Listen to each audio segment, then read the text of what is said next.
আত্মসমর্পণ মন্ত্রী চন্দ্রনাথ সিনহার ইডির বিশেষ আদালতে আত্মসমর্পণ। আদালতের নির্দেশে আত্মসমর্পণ করলেন মন্ত্রী চন্দ্রনাথ সিনহা। 7 দিনের মধ্যে জবাব দিতে হবে মন্ত্রীকে। মন্ত্রী চন্দ্রনাথ সিনহাকে 7 দিনের মধ্যে জবাব দিতে হবে এবং 16 সেপ্টেম্বর মামলার পরবর্তী শুনানি। 16 সেপ্টেম্বর পর্যন্ত বোলপুরে থাকতে হবে তাকে। 10,000 টাকার বন্ডে মন্ত্রী চন্দ্রনাথ সিনহার জামিন মঞ্জুর।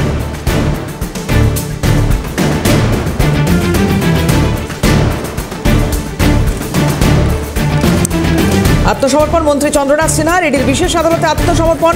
আদালতের নির্দেশেই আত্মসমর্পণ।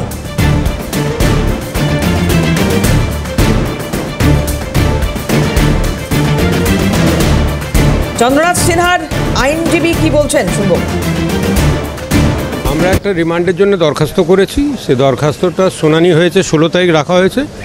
ইন দ্য মিন টাইম বলা হয়েছে যে কন্ডিশন এইটাই যে উনি কলকাতা এবং ওনার কনস্টিটুয়েন্সি ছাড়া আর কোথাও যেতে পারবেন না। মামলার শুনানি 16 তারিখ আছে। ইন দ্য মিন টাইম ওনারা অবজেকশন দেবেন, যা দেওয়ার আছে যেটা আমরা বলেছি সেটা আছে। 16 তারিখ শুনানি হবে। প্রাথমিক নিয়োগ দুর্নীতি মামলায় আদালতে আত্মসমর্পণ করলেন রাজ্যের কারা এবং ক্ষুদ্র কুটির শিল্প মন্ত্রী। এই আত্মসমর্পণ করার কথা এর আগেই আদালতের তরফ থেকে বলা হয়েছিল এবং নির্দিষ্টভাবে দিন নির্ধারিত করে দেওয়া হয়েছিল। তার মধ্যেই আত্মসমর্পণ করতে হতো মন্ত্রী চন্দ্রনাথ সিনহাকে এবং সেই নির্দেশ মেনেই ইডির বিশেষ আদালতে আত্মসমর্পণ করলেন তিনি।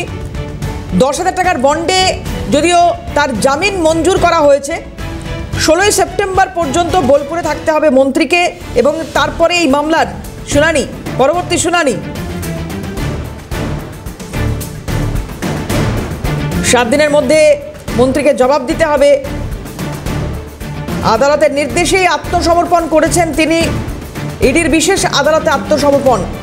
10,000 টাকার বন্ডে মন্ত্রী চন্দ্রনাথ সিনহার জামিন মঞ্জুর করেছে আদালত।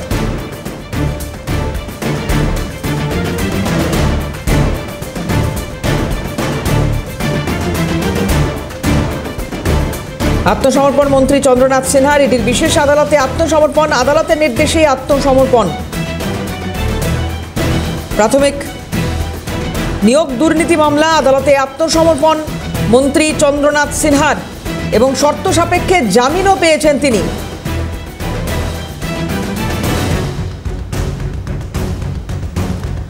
আরো বিষয়ে জানবো, অভিরূপা সাহা আমাদের প্রতিনিধি রয়েছেন এই মুহূর্তে, সরাসরি কথা বলবো অভিরূপার সঙ্গে। অভিরূপা, একটু জানার চেষ্টা করো তোমার কাছ থেকে।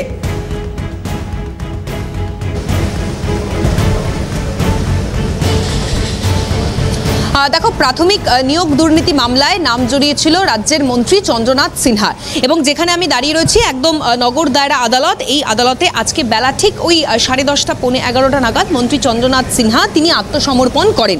যেটা আদালত সূত্রে খবর যে ইতিমধ্যেই মন্ত্রী চন্দ্রনাথ সিনহা তাকে জামিন দেওয়া হয়েছে বেশ কিছু শর্তে।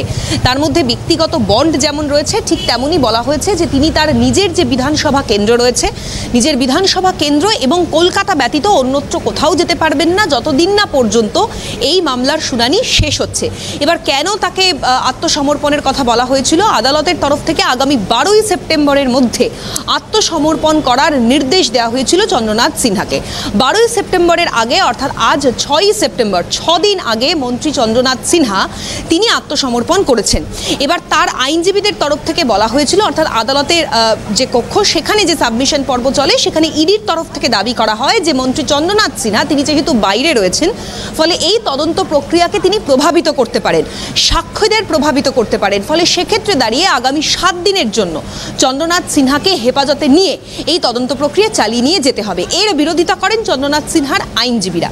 তারা বলেন যে তাদেরকে নির্দিষ্ট কিছু সময় দেয়া হোক, মিনিমাম 1 সপ্তাহের সময় চান তার আইনজীবীরা।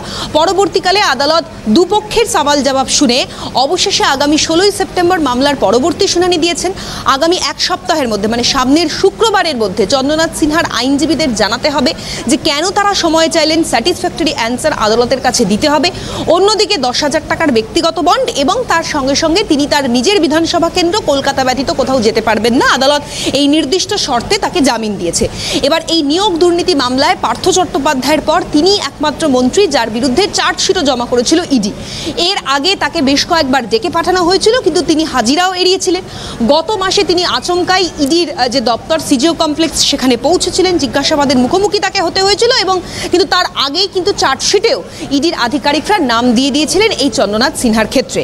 ফলে সেক্ষেত্রে দাঁড়িয়ে তার যে বোলপুরের বাড়ি রয়েছে সেই বাড়ি থেকে 41 লক্ষ টাকা উদ্ধার হয়েছিল এবং ইডির যেটা অভিযোগ যে এই টাকা বিপুল পরিমাণ এই টাকা লেনদেন করা হয়েছিল বেআইনিভাবে প্রাথমিকের নিয়োগ দুর্নীতির ক্ষেত্রে। ফলে সেক্ষেত্রে দাঁড়িয়ে তার বিরুদ্ধে আনা যে অভিযোগ সেই অভিযোগের পরিপ্রেক্ষিতে চার্জশিট এবং চার্জ ফ্রেম করা এবং রাজ্যপালের অনুমতি নিয়ে সেখানে চার্জ ফ্রেম করা এই ধরনের বিষয় এর আগেও উঠে এসেছে। এবার আজকে আচমকাই আদালতে আত্মসমর্পণ চন্দ্রনাথ সিনহার এবং আদালতের নির্দেশ, কিছু সময় পরে তিনি হয়তো আদালত কক্ষ থেকে বেরিয়ে আসবেন এবং পরবর্তীকালে তিনি কি বলেন সেদিকে অবশ্যই নজর থাকবে। ইডির তরফ থেকেও বলা হচ্ছে তারা আদালতের সমস্ত নির্দেশ মেনে পরবর্তী যে তদন্ত প্রক্রিয়া সেই তদন্ত প্রক্রিয়া তারা এগিয়ে নিয়ে যাবেন। ধন্যবাদ অভিরূপা।